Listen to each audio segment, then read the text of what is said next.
14ª edizione della Crociera della Musica Napoletana. Siamo al Teatro La Scala della MSC Musica e sono in compagnia con la guest star di questa edizione. Sono con Tony Tammaro. Tony, posso definirti un artista unico nel tuo genere, in quanto prima di tutto è uno dei pochi artisti che si dedica all'ironia, al divertimento, ma finalmente, ma ben venga!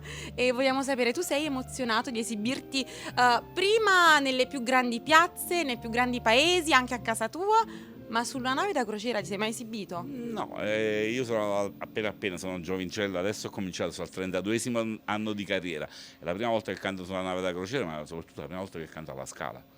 Esatto. E soprattutto volevo sapere che atmosfera hai respirato qui a bordo, perché è un po' ha tutto dell'assurdo, cioè gli ospiti ti hanno visto oggi, poi Sì. ti rivedranno stasera.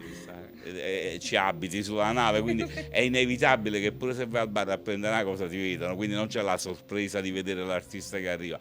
Però socializzato, anche perché è comodissima questa cosa, perché tu capisci chi ci avrai stasera davanti, e ho visto che c'è tanta gente ben disposta, perché poi qua si viene per divertire.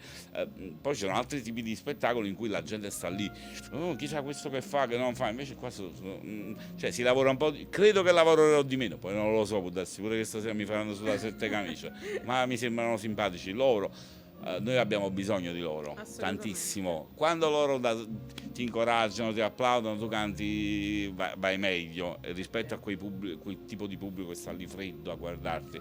Stasera penso che ci dovremmo. Ci divertiamo, loro vogliono divertirsi perché sono in vacanza, ma sono anche un pubblico molto molto molto attento. Ti dico che secondo me domani avrai qualche domanda sui testi, qualcosa, perché veramente Sì. loro sono molto molto attenti. Innanzitutto sono tutti concittadini miei, io sono abituatissimo, purtroppo in 32 anni ho cantato in tutti i pizzi della Campania, tranne che nella mia città ci canto pochissimo. No, quindi cantare per un pubblico di napoletani, rivedere i miei concittadini, fraternizzare con loro, io vado a cantare sulle montagne, alti, nell'Avellinese, ma è un altro tipo di gente, il napoletano ti incoraggia, sai che fa?